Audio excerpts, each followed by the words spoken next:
So hello students. अब BCA, BBA और BCom की थर्ड काउंसलिंग कॉलेज लेवल पे की जाएगी। इसके लिए कोई भी अलग से लिस्ट डीएचई वेबसाइट पे नहीं आएगी। तो जैसे आप स्क्रीन पे देख रहे हैं कि आपके पास यहाँ लिखा हुआ है click here for the Google form of third counselling for centralise courses. जब आप इस पे क्लिक करेंगे तो सारे गवर्नमेंट कॉलेजेस के जो गूगल फॉर्म के लिंक्स हैं एंड प्राइवेट कॉलेजेस के जो गूगल फॉर्म के लिंक्स हैं वो सारे यहाँ पे डिस्प्ले किए जा रहे हैं। कुछ रूल, कुछ बेसिक इंफॉर्मेशन सारे कॉलेजेस के लिए जो कॉमन है उसको याद रखें। सारे कॉलेजेस के लिए लास्ट डेट जो एग्जैक्टली भरने की है गूगल फॉर्म वो 23 जुलाई 9 AM तक ही रहेगी। सेकेंडली, इसके बाद जब आप गूगल फॉर्म फिल कर देंगे तो जितने लोगों ने गूगल फॉर्म किया है उसके अगेंस्ट, उसको लेकर आपके पास एक मेरिट लिस्ट बनेगी। वो मेरिट लिस्ट आपको कहीं पे अभी डिस्प्ले नहीं की जाएगी, ये ध्यान रखना। पर उस मेरिट लिस्ट के अकॉर्डिंगली आपका एडमिशन प्रोसेस शुरू किया जाएगा 23 जुलाई को ही।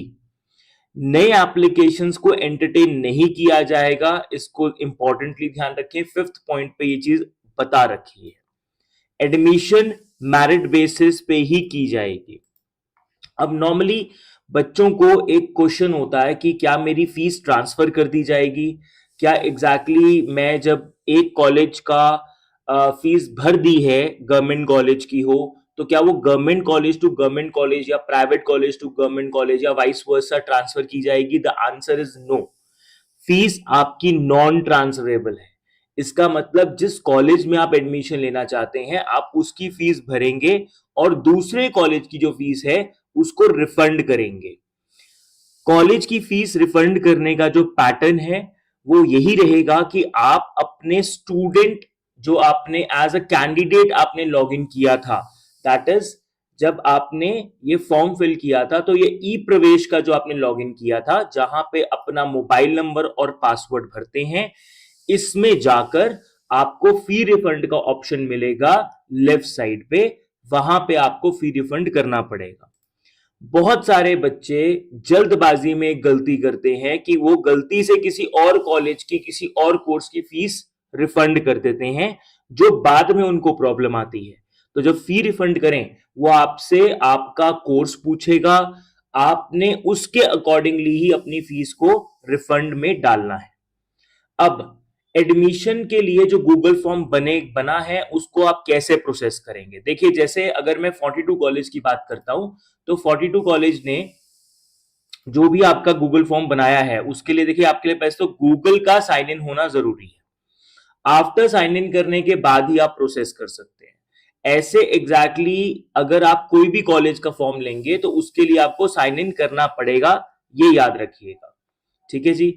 अब यहां पे एक कंसेप्ट समझिएगा, जैसे आप गूगल फॉर्म अपना सबमिट कर देंगे, चाहे कोई भी कॉलेज हो, जब आप उसका गूगल फॉर्म सबमिट कर देंगे देन आपके पास जब 23 को कॉलेज आपकी काउंसलिंग करेगा, और मैं फिर रिपीट कर रहा हूं, जब 23 को आपकी कॉलेज जो है वो काउंसलिंग करेगा तो वो दो तीन चीजें दिमाग में आपको भी रखनी है और कॉलेज तो लेकर ही चल रहा है। पहला, अगर उनके पास पर्टिकुलर कैटेगरी और पूल की वेकेंट सीट्स होंगी तभी एग्जैक्टली वो आपकी एडमिशन करेंगे।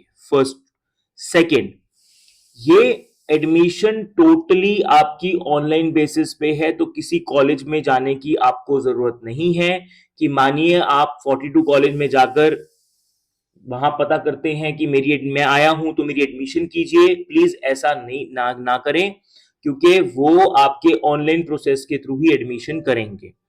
नेक्स्ट इज कि जब आपके पास ये सारा प्रोसेस कॉलेज कर रहा होगा तो कॉलेज क्या करेगा कि फर्स्ट जो उसके पर्सन मेरिट लिस्ट में फर्स्ट नाम होगा उस बच्चे को वो कॉलेज ऑफर करेगा सीट। ध्यान से सुनिएगा, वो सीट असाइन नहीं करेगा, वो सीट ऑफर करेगा। जब एक बार बच्चे ने वो सीट ऑफर कर दी, ध्यान से मेरी बात सुनिएगा, अगर उस बच्चे ने सीट ऑफर कर दी, उसने एक्सेप्ट कर लिया उसकी ऑफर, तो जिस भी कॉलेज में वो प्रीवियसली है उसकी सीट डी एलोकेट हो जाएगी।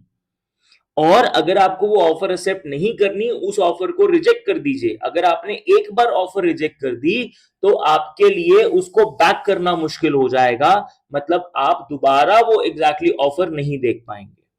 तो जब आप ऑफर आपके सामने आएगा तो जरूर याद रखें, उसको चेक करें कौन से कॉलेज का आ रहा है, किस कोर्स के लिए आ रहा है। बड़े ध्यान से और केयरफुली प्लीज अपने ऑप्शन को टिक कीजिएगा, एक्सेप्ट कीजिएगा या रिजेक्ट कीजिएगा। आप जैसी एक्सेप्ट करेंगे उसके बाद आपका जो कॉलेज है जिसने आपको वो सीट ऑफर की है, फिर वो आपको सीट असाइन करेगा, फी जनरेट करेगा। And with in 24 hours, try तो कीजिएगा उसी दिन, but with in that day and 24 hours आपको अपनी फी सबमिट करनी है।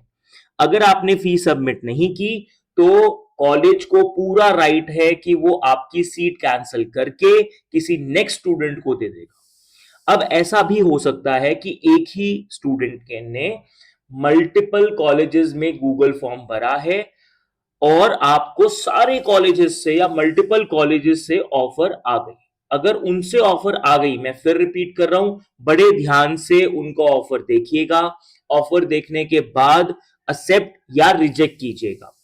अब अगर मैंने किसी एक का एक्सेप्ट कर लिया तो क्या मैं बाकियों का भी रिजेक्ट करूंगा? The answer is yes. अगर आपने किसी एक का ऑफर एक्सेप्ट किया है तो आप बाकियों को रिजेक्ट करेंगे।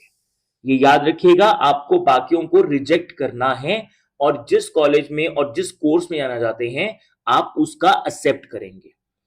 अब एक और इंपॉर्टेंट चीज, अगर आप जब भी किसी का गूगल फॉर्म फिलअप करेंगे, ध्यान से सुनिएगा, जब भी आप किसी का गूगल फॉर्म फिलअप करेंगे तब आपको एक बात का और ख्याल रखना है, और वो ये है कि जब आप फॉर्म नंबर डालेंगे, जैसे मैं आपको एक गूगल फॉर्म दिखाता हूं, यहां पे लिखा है एप्लीकेशन फॉर्म नंबर। थोड़ा साइन इन विंडो के बाहर देखिए, यहां पे लिखा है एप्लीकेशन फॉर्म नंबर, राइट। जैसे ही आपको ये एप्लीकेशन फॉर्म नंबर नजर आ रहा है तो आपने इस एप्लीकेशन फॉर्म नंबर पे अपना फॉर्म नंबर सही लिखना है। अगर आपने सही नहीं लिखा तो जब आपके कॉलेज सॉफ्टवेयर में आपका फॉर्म नंबर डालेंगे तो आपका फॉर्म नंबर अगर गलत निकला, बीसीए के अंदर जो फॉर्म नंबर है वही होना चाहिए। तो कई स्टूडेंट क्या करते हैं कि वो बीसीए, बीबीए, बीकॉम के फॉर्म नंबर्स मिस्टेकनली एक दूसरे के यहां पे डाल देते हैं, गलत डाल देते हैं, फिर कहते हैं सर हमें तो कॉलेज ने ऑफर ही नहीं किया, हमें कॉलेज ने एग्जैक्टली सीट दी ही नहीं, हमें कोई कॉल ही नहीं आई, या एग्जैक्टली हमें हमारे लोअर वाले को, परसेंटेज वाले को दे दी गई सीट, तो कोई पार्शियलिटी की गई नहीं। आपको फॉर्म नंबर को बहुत ध्यान से भरना है। जिस कोर्स के लिए गूगल फॉर्म है आप उसी के लिए फॉर्म फिल करेंगे।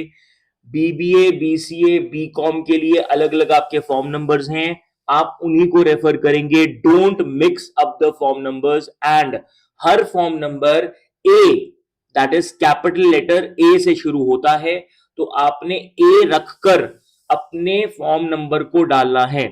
आपका फॉर्म नंबर का पैटर्न है ए, और ए के बाद आपके पास 5 डिजिट्स मिलेंगे, आपने वो सारे लिखने हैं, चाहे ए के बाद 0 ही क्यों ना हो आप ए के बाद 0 भी लिखेंगे, एंड में 0 क्यों ना हो आप एंड वाले में 0 लिखेंगे, इनकम्प्लीट लिखेंगे तो कॉलेज इज नॉट रिस्पॉन्सिबल। ये ध्यान रखिएगा इस बात का, administration is not responsible for this mistake. आप ये नहीं कह सकते कि सर आप खुद 0 लगा लेते, सर आप खुद ए लगा लेते, नहीं। अगर आपको गलत लगता है तो प्लीज आप गूगल फॉर्म फिर से भरिए उस कॉलेज का, और जो सही एग्जैक्टली आपके पास फॉर्म नंबर है उससे भरिए। अब कई कॉलेजेस के गूगल फॉर्म में एक चीज ये हो सकती है कि उन्होंने रिस्ट्रिक्ट किया है कि वो एक ही रिस्पॉन्स लेंगे, उसका भी आपको सॉल्यूशन बता देता हूं। आप एक नया जीमेल आईडी से वो गूगल फॉर्म भर दीजिए, आपका गूगल फॉर्म भरा जाएगा। पर मैं आपको फिर रिपीट करता हूं, सही फॉर्म नंबर भरिएगा। अगर आपने गलत फॉर्म नंबर भरा तो बेटा आपकी गलती होगी, उसमें प्लीज ध्यान से भरिएगा। लास्ट डेट जो गूगल फॉर्म भरने की है वो है 23 जुलाई 9 बजे सुबह तक आपको भरना पड़ेगा। ट्राई कीजिए, आज ही गूगल फॉर्म भर दीजिए। So thank you and all the best for your admissions. इस बातों को ध्यान रखेंगे तो आप गलतियां कम करेंगे और आपके एडमिशन के चांसेस ज्यादा ब्राइट हो जाएंगे। Thank you ji.